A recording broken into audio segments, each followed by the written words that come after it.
CM Jagan Delhi టూర్లో భాగంగా ప్రధాని నరేంద్ర మోదీని ఆయన కలిశారు. రాష్ట్రానికి సంబంధించిన పలు అంశాలపై చర్చించినట్లు అధికారిక సమాచారం.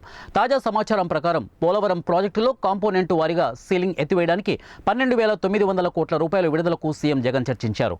పోలవరం మొదట విడత పూర్తి చేయడానికి దాదాపు 17,144 కోట్లు ఖర్చు అవుతాయని వివరించారు. జలశక్తి శాఖ పెండింగ్లో ఉందని వెంటనే పరిశీలించి ఆమోదం తెలపాలని సీఎం జగన్ కోరినట్లు తెలుస్తోంది. 2014 జూన్ నుంచి 3 ఏళ్ల పాటు తెలంగాణ రాష్ట్రానికి ఏపీ జెన్కో విద్యుత్ సరఫరా చేసిందని, దానికి సంబంధించిన 7,230 కోట్ల బకాయిలు పెండింగ్లో ఉన్నట్లు సీఎం ప్రధాని ముందు ఉంచారు. రాష్ట్ర విభజన సమయంలో ఇచ్చిన ప్రత్యేక హోదా సహా ఇతర హామీలను కూడా అమలు చేయాలని సీఎం కోరినట్లు విశ్వసనీయ వర్గాల సమాచారం. రాష్ట్రంలో 13 జిల్లాలను 26 జిల్లాలుగా విభజించామని, ప్రతి జిల్లాకు ఒక మెడికల్ కాలేజీ ఉండేలా రాష్ట్రంలో కొత్తగా 17 మెడికల్ కాలేజీలు నిర్మిస్తున్నామని ప్రధానికి వివరించారు. విశాఖ నగరాన్ని భోగాపురం ఇంటర్నేషనల్ ఎయిర్పోర్టుతో అనుసంధానించేలా సీఎం జగన్ ప్రతిపాదించినట్లు తెలుస్తోంది. విభజన చట్టంలో పేర్కొన్న విశాఖపట్నం కర్నూలు హైస్పీడ్ కారిడార్ను వయా కడప మీదుగా బెంగళూరు వరకు పొడిగించాలని కోరారు.